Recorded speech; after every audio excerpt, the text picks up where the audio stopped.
Assalamualaikum warahmatullahi wabarakatuh. Waalaikumsalam warahmatullahi wabarakatuh. Sahabat religi Gunung Kidul, kita kembali dalam podcast Bisaroh, Bimbingan dan Sapa Rohani Kantor Kementerian Agama Kabupaten Gunung Kidul. Bersama saya Andi Eko Prasetyo. Kali ini kita akan berdiskusi tentang balasan orang yang meninggalkan maksiat.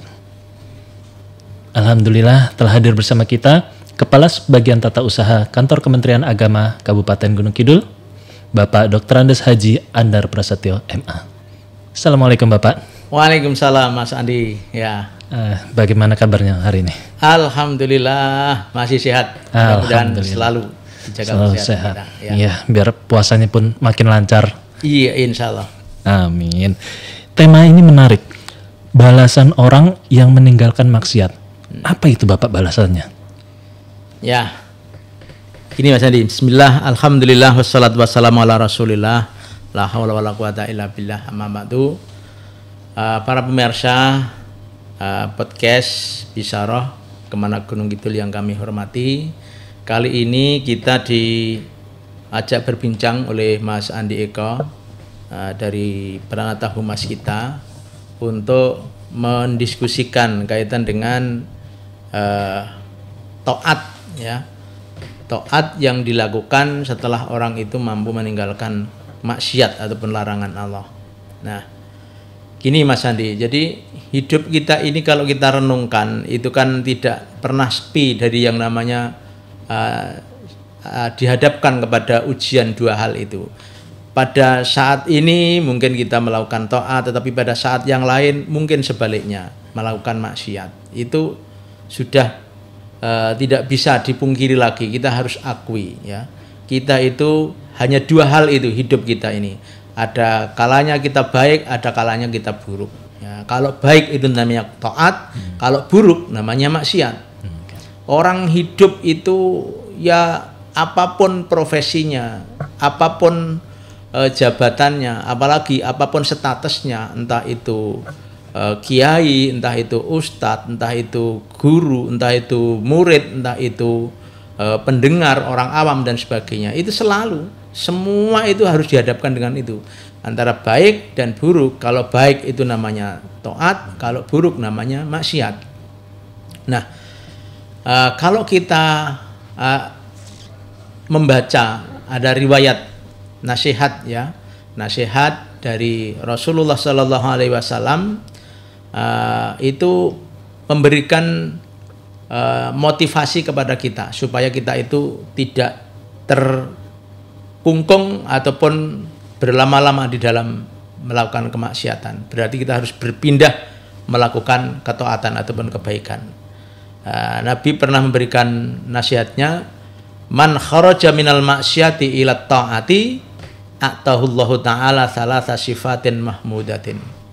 Nabi menasihatkan kepada kita, barang siapa yang mampu keluar dirinya itu dari kemaksiatan, artinya meninggalkan kemaksiatan dan menuju beralih kepada ketaatan, maka atahullahu ta'ala, Allah akan memberikan kepada orang yang mampu seperti itu salata sifatin mahmudatin, akan diberikan 3 sifat baik kepada orang yang mampu melakukan seperti itu.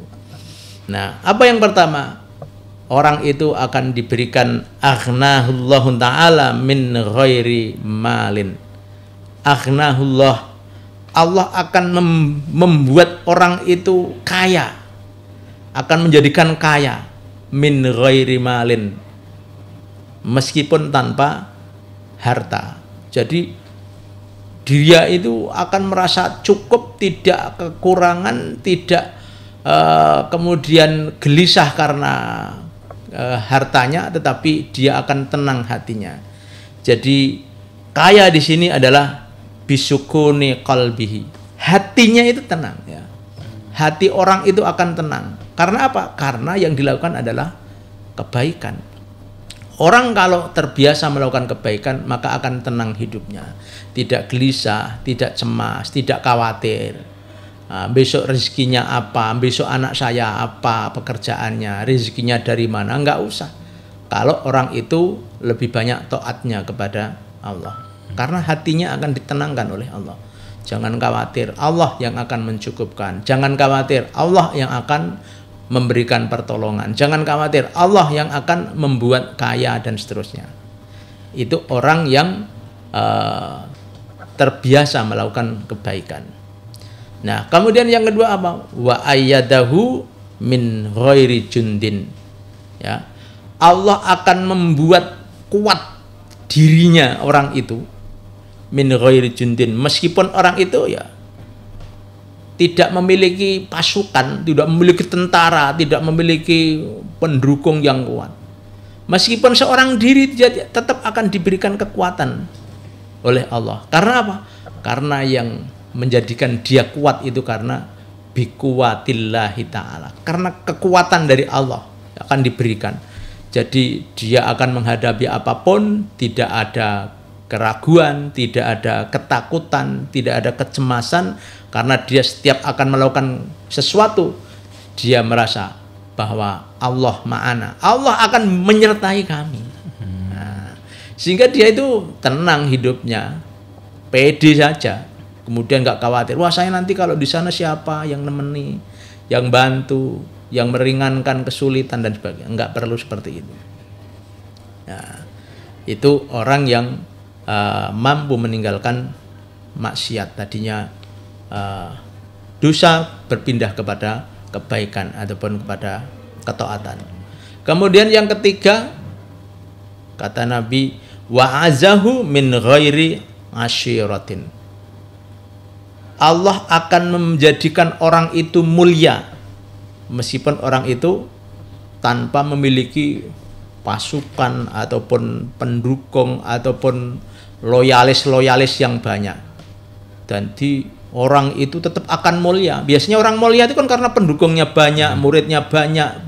Kemudian kalau pemilu itu berarti yang nyoblos banyak, bukan itu yang dibutuhkan. Tetapi meskipun dia itu tanpa pendukung yang banyak, tanpa pasukan yang banyak, tanpa pengikut yang banyak, dia itu akan selalu mulia karena binasrillahi ta'ala, karena pertolongan Allah. Mulianya itu karena Allah yang memuliakan, sehingga meskipun dia itu sendirian, tetapi orang itu akan berduyun-duyun, orang itu akan respect, akan hormat, dan akan sangat simpati karena dia itu telah ditolong oleh Allah dengan kekuasaannya. Inilah yang mahal, yang tidak bisa dibeli dengan materi, dengan uang. Jadi 3 hal itu, Mas Andi, kita harus sadari bahwa meskipun kita tidak bisa menghindar yang namanya kemaksiatan, tetapi kalau kita mampu meninggalkan maksiat kemudian diganti dengan ketaatan, maka 3 hal itulah akan kita miliki. Ya, hati kita tenang meskipun tidak harus selalu bergelimang dengan materi. Kemudian kita akan merasa kuat, kita akan merasa orang yang tidak khawatir dengan ancaman dari manapun karena dengan kekuatan Allah, dan dia akan menjadi orang yang mulia meskipun di bawahnya tidak banyak pendukung dan tidak banyak orang yang menjadi pengikutnya, tetapi mulianya dia itu karena yang memuliakan itu Allah.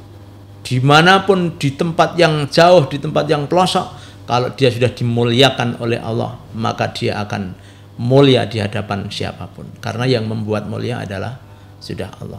Inilah yang penting bagi kita untuk kita tuju, untuk kita capai, untuk kita gapai, karena yang namanya janji Allah yang seperti itulah tidak ada yang bisa untuk mengalahkan, dan tidak ada yang bisa untuk membatalkan apa yang akan kita terima dari Allah. Nah, itu Mas Andi.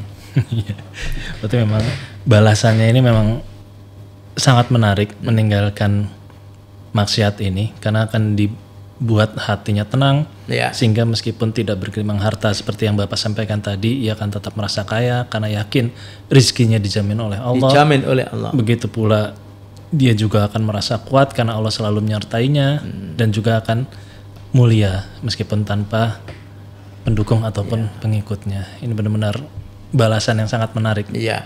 Dan Allah juga kuatkan dengan firman-Nya, ala inna auliya Allahi la khaufun alaihim wa lahum yahzanun. Jadi ketahuilah bahwa yang namanya kekasih Allah itu tidak ada keraguan sedikit pun dalam dirinya itu. Tidak ada was khawatir dalam dirinya itu.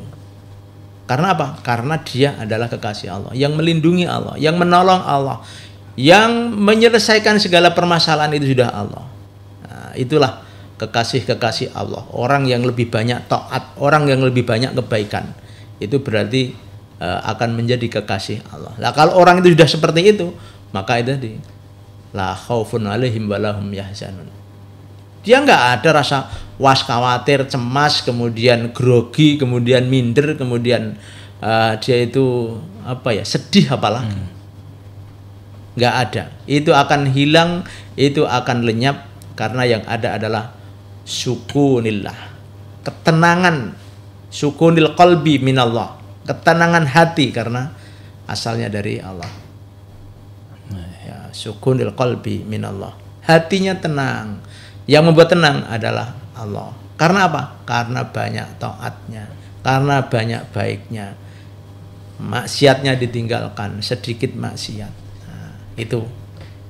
Nah, ini motivasi bagi kita kalau kita ingin hidup kita tenang, hidup kita ini diatur oleh Allah, kemudian selalu ditolong, dibantu oleh Allah, maka resepnya, motivasinya adalah dengan meninggalkan kemaksiatan, meninggalkan larangan Allah, menuju kepada melaksanakan kebaikan yang diperintahkan oleh Allah. Apapun bentuknya, berupa sholat, berupa ngaji, berupa thalabul ilmi, membantu orang lain, berinfak, bersedekah, kemudian menolong orang lain, bisa senyum kepada orang lain dan sebagainya. Ini kan perintah-perintah agama semua, bentuknya bermacam-macam. Kalau itu terbiasa kita lakukan, maka insya Allah yang akan kita dapat, yang akan kita peroleh adalah itu tadi, ya, ketenangan hati. Ya, ketenangan hati. Tidak ada was khawatir, tidak ada takut, tidak ada cemas, karena semua sudah diselesaikan oleh Allah.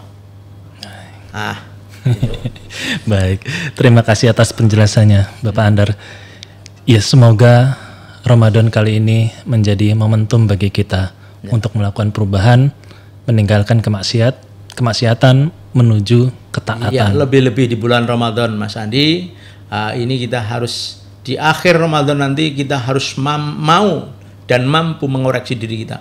Apa yang sudah kita perbuat di bulan Ramadan ini? Sudahkah kami memaksimalkan diri saya untuk beribadah, mendekatkan diri kepada Allah ya? Sebaik mungkin atau semaksimal mungkin. Kalau belum, maka kita harus introspeksi dan harus kita upayakan, harus kita sesali kalau memang kita belum mampu. Supaya apa? Untuk persiapan tahun berikutnya, mudah-mudahan kemudian kita atur. Tetapi yang tahun ini, mari kita maksimalkan. Bulan Ramadan adalah bulan istimewa dari Allah yang diberikan kepada umat Nabi Muhammad SAW, termasuk kita semua, supaya terselamatkan hidup kita. Dan 1 bulan itu kebaikannya mudah-mudahan bisa menutup 11 bulan yang sudah lampau. Kejelekan, keburukan kita mudah-mudahan tertutup dengan 1 bulan Ramadan ini. Tetapi harus diusahakan, harus dimaksimalkan. Nggak boleh kemudian hanya sambil lalu. Ya, apalagi dengan biasa. Apalagi bulan Ramadan kok pikiran kita masih hanya menunggu jam berapa ya nanti adzannya. Wah, ini berarti belum berhasil itu. Ya, jam berapapun nggak usah menjadi pikiran kita, tetapi yang kita pikirkan adalah apa yang mampu kita perbuat di bulan Ramadan ini, hubungannya penghambaan kita kepada Allah. Hubungannya dengan bagaimana kita menjadi hamba yang sebaik-baik hamba kepada Allah. Jangan sampai kita puasa hanya menunggu saat bukanya puasa. Apalagi yang dihitung hanya sehari, 2 hari, kok masih lama ya lebarannya. Wah, ini berarti kita belum meningkat Ramadan kita. Ya. Baik, Bapak. Terima kasih atas penjelasannya. Ya. Sahabat Religi Gunung Kidul, demikian diskusi kita bersama Bapak Dr. Andes Haji Andar Prasetyo MA. Semoga bermanfaat. Saya Andi Eko Prasetyo undur diri. Sampai berjumpa di podcast Bisaroh selanjutnya. Wassalamualaikum warahmatullahi wabarakatuh. Waalaikumsalam warahmatullahi wabarakatuh.